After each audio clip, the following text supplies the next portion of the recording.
I never imagined it would come to this. I never thought that one day my father, my own father, would kick me out of the family business, the very company I had helped build from the ground up. It was supposed to be my legacy. I had put in years of hard work, sweat, and sacrifice, believing that one day I would take the reins and lead the company into the future. But the moment I was blindsided by my dad's decision, everything changed. I had two choices.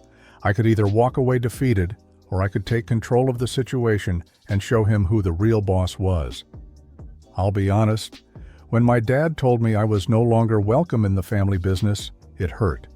It wasn't just the loss of the company, it was the betrayal. I had always done everything to make him proud. I'd followed in his footsteps, learned the ropes, and spent countless hours proving myself. But none of that mattered to him anymore. One day, out of the blue, he just told me that he was handing the company over to my younger brother, who had shown little interest or experience in running the business. My dad's reasoning was simple. My brother was more agreeable and a better fit for the future of the company. I was furious. After all those years of dedication, of pouring my heart and soul into this business, my father thought I wasn't worthy enough to take it over. He had chosen my brother, who had only been involved in the company as a passive member, over me, his eldest son, the one who had sacrificed the most. And that's when it hit me. I had spent my entire life trying to gain his approval, only to be discarded when it didn't suit him. But I wasn't about to let my father's decision destroy everything I had worked for. It wasn't just about revenge. It was about showing him that I was more than capable of running the company. It was about taking back what was rightfully mine. So, I made a plan. I wasn't going to let him win. I was going to show him that I could succeed, on my own terms, and that the company would thrive without him or my brother's interference. The most surprising part? I didn't have to fight my dad for control. No, I didn't have to beg or plead for him to change his mind. I did something even better. I bought the company. Growing up in a family where the business was everything, I always felt like I had a big role to play.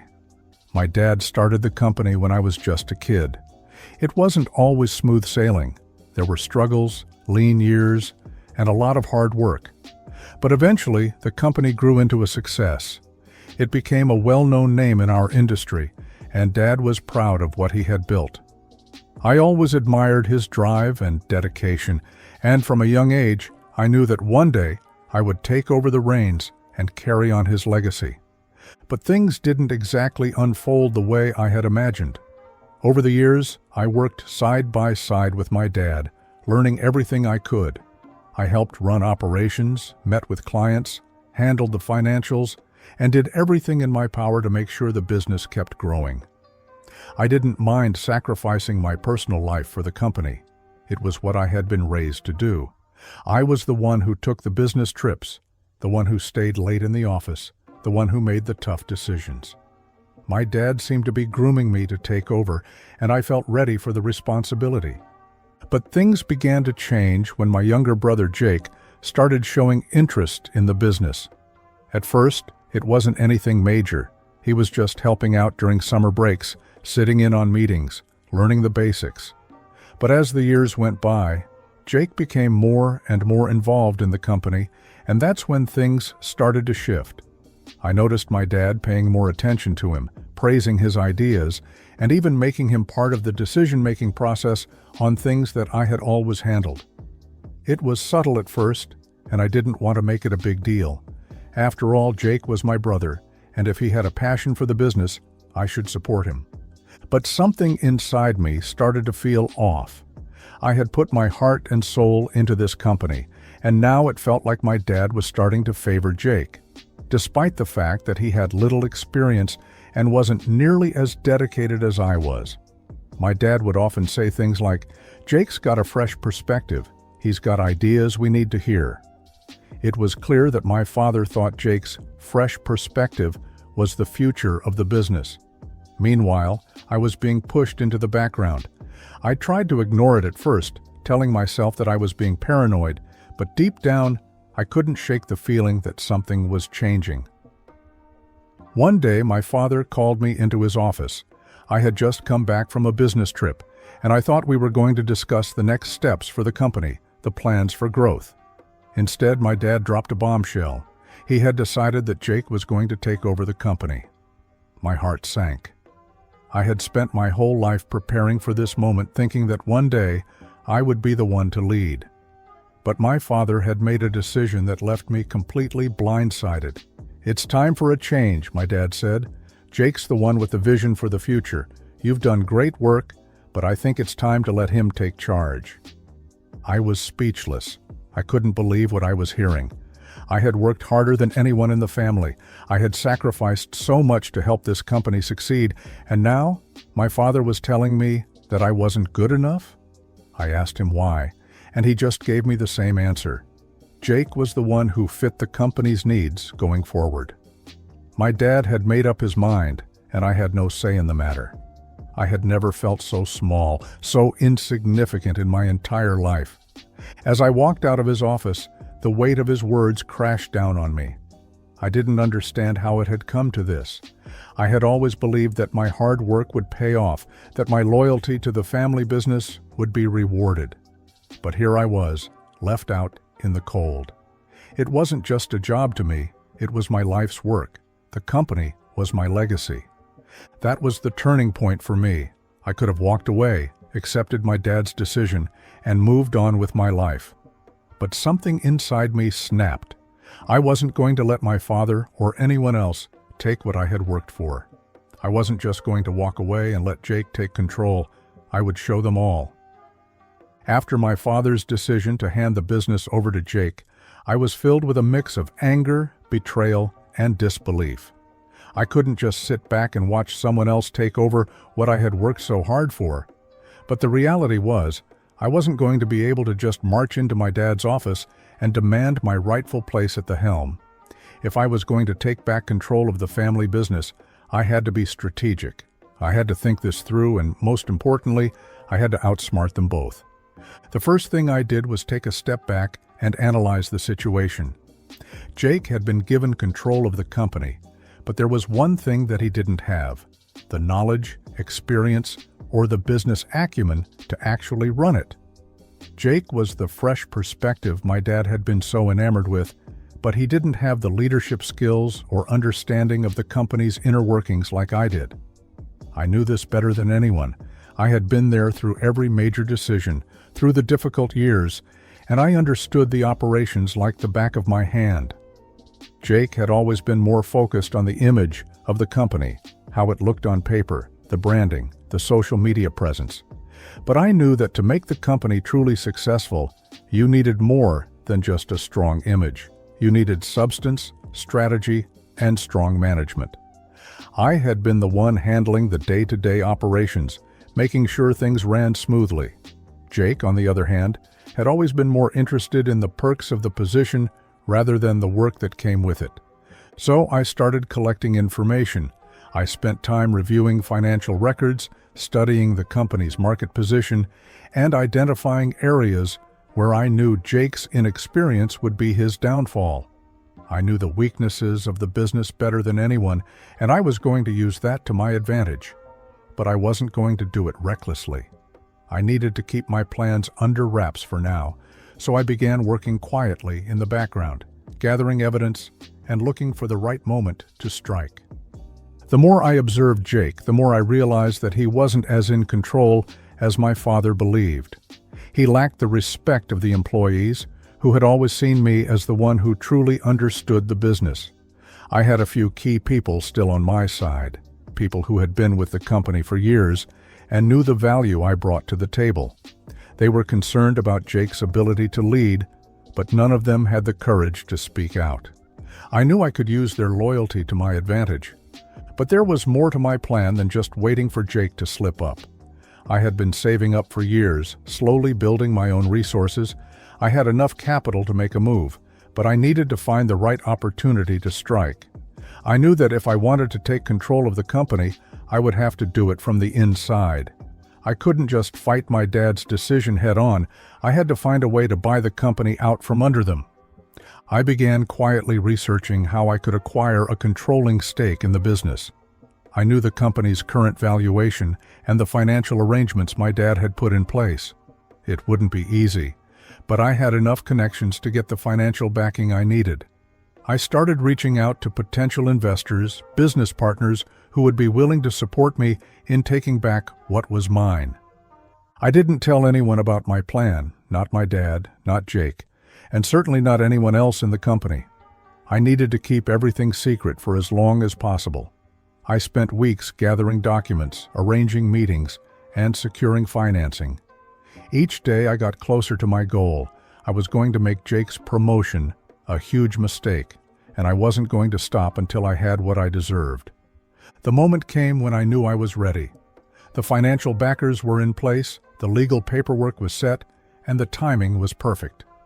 Jake, meanwhile, was becoming more and more confident in his new role, making decisions without fully understanding the impact they would have. His arrogance was blinding him to the cracks in his leadership. I knew that once I took control, it would all come crashing down for him. My revenge wasn't going to be petty. I wasn't just going to expose Jake's mistakes. I was going to take everything from him. I was going to buy the company, put myself at the helm, and show my father that I was the one who deserved to lead. I would become his boss, and I would finally get the respect I had earned all these years. The day I had been preparing for finally arrived.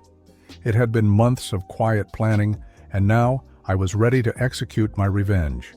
I had secured the necessary funding, gathered the key paperwork, and quietly negotiated with investors who had faith in my vision for the company. Everything was in place. It was time to put my plan into action. The first step was to take control of the shares. I had already arranged to purchase a significant amount of stock from some of the less involved shareholders. My goal was simple: get enough of a controlling stake to ensure that my father and Jake would have no choice but to recognize me as the rightful leader. My father, in his stubbornness, had never thought to check the records of the minority shareholders. He had assumed that everything would stay in his control, no matter who ran the day-to-day operations. But now, I was about to shatter that illusion. It all came to a head during a quarterly board meeting. My dad, as always, was sitting at the head of the table, while Jake, full of misplaced confidence, was sitting beside him. They were discussing the future of the company, boasting about the new innovations Jake had promised to bring in. I could see the smug look on his face, as if he had already won the game. What he didn't realize was that I had already outplayed him. As the meeting progressed, I could feel the excitement building within me. I sat there listening to them talk about the business as if they truly understood what it needed. They were discussing things I had already set in motion, yet they had no idea the company was about to be in my hands. With each passing minute, I grew more confident. I knew exactly how to pull the rug out from under them. Then, as the meeting hit its peak, I made my move. "Excuse me, I'd like to address the board," I said, standing up and grabbing everyone's attention. My dad shot me a sharp look. "What is it, son?" I smiled, trying to keep my emotions in check. "I have something to share with everyone here, something I think you all need to hear." I pulled out a stack of legal documents, which I had previously sent over to the board members. "As of this morning, I now control a majority of the company's shares," I announced. There was a stunned silence in the room. My father's face turned pale, and Jake's jaw dropped. "What are you talking about?" my dad asked, his voice trembling with disbelief. "I've purchased enough stock to become the majority shareholder," I said calmly, "and as of today, I'm now the CEO. I will be running this company moving forward." The room erupted into chaos. Board members whispered among themselves, unsure of how to react. Jake was visibly shaking, his earlier confidence evaporating. My father, however, was livid. He stood up, his voice rising in anger. "This is ridiculous," he shouted. "You can't just take control like this. This company is my legacy. You've been nothing but a disappointment, and now you think you can just buy your way in?" I remained calm, knowing that I had already won. I've spent my entire life working for this company, and I've been treated like an afterthought. You ignored me, handed everything over to Jake, and when I finally took control, you're angry?" I paused for a moment, letting my words sink in. This is about more than just ownership. This is about respect. And for once, I'm going to get it. The look on my father's face was a mixture of rage and regret. He realized too late that his decision to push me out had backfired. He had underestimated my resolve, my ability to take control when it mattered most. Jake, on the other hand, was speechless.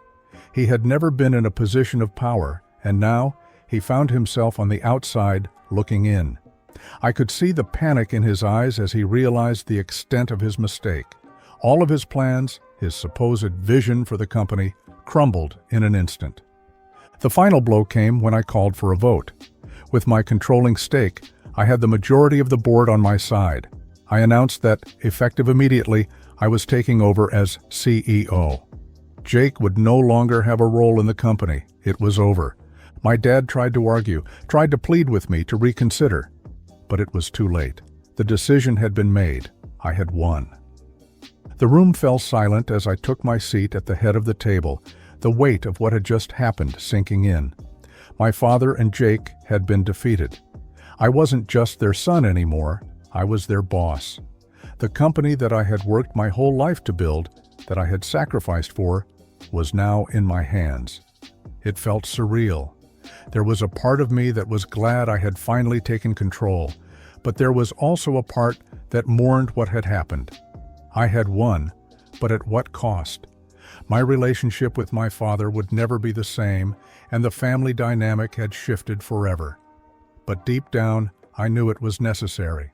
Sometimes, to truly move forward, you have to take matters into your own hands and show those who doubt you that you can achieve anything, even when they try to hold you back. The aftermath of that meeting was a whirlwind. My father, who had always been the strong, authoritative figure in our family, was now left in the shadows. Jake, still reeling from the shock, didn't know where to go from there. The employees who had been watching the drama unfold now saw me as the new leader. Some were relieved. Others, understandably, were uncertain. I wasn't the new guy to them. I was the one who had always been in the trenches with them. But now I had the reins, and I was determined to turn this company into something even better. The first few weeks were difficult. My dad, though he had no say in the business anymore, still tried to exert control behind the scenes. He would call me daily, trying to advise me, offering unsolicited opinions on everything from marketing strategies to employee management. But I stayed strong, and each time I reminded him that the company was mine now, and I would run it how I saw fit. Eventually, he stopped calling so frequently. The reality of the situation had finally sunk in. As for Jake, his response was nothing short of dramatic. He tried to convince a few of the senior employees that my leadership was a mistake. He called meetings, spoke to investors, and spread rumors that I didn't have the ability to lead the company in the way they needed. But it backfired. My solid decisions and quick action in those early days proved that I was more than capable of running the business. The employees saw my competence, my vision, and my ability to make tough calls. Jake was simply a man who had been handed the company without ever having to truly earn it. Within months, Jake was no longer part of the company. I made sure of it. His poor decisions, the lack of respect from employees, and his unwillingness to adapt to the company's needs made his position untenable. He was given the option to leave quietly, and that's exactly what he did. To this day, I've never heard from him again. I know he resented me, but in the end, I had made it clear. This was my company now. As for my father, things weren't as straightforward. It wasn't just the business he had lost. It was his position as a patriarch in our family. The power dynamic between us had changed completely. I had always respected him, even when I didn't agree with his decisions, but after what he had done, I couldn't look at him the same way. I knew he was angry, and I knew he was disappointed in me, but I had done what was necessary for my future. I wasn't going to let him, or anyone else, control my destiny. Over time, I softened my stance with him. I offered him a seat on the advisory board of the company, if he wanted it, as a way to involve him without giving him direct control. At first, he declined. He wasn't ready to accept that he had lost power over the business or the family. But eventually, he came around. Slowly, we began to repair our relationship, but it was never the same as it had been before. That bond of unquestioning trust had been broken. As for the company, it thrived. With my leadership, we made bold moves that revitalized the brand and expanded into new markets. I was determined not to just succeed, I wanted to exceed all expectations. The employees who had doubted me in the beginning started to see my vision and worked with me, not for me. The success of the business became a testament to my hard work and my ability to lead. In the end, I didn't just take the company back. I made it stronger. I became the boss my father had never thought I could be, and I built something truly my own. Looking back, I can't say I'm proud of how things went down with my family, but I'm proud of what I achieved. It was a bitter victory, but it was mine. I had spent my entire life waiting for my father's approval, trying to prove myself worthy of the family business. But in the end, it wasn't his approval I needed, it was my own. The day I became the CEO wasn't just the day I took control of the company, it was the day I finally took control of my life.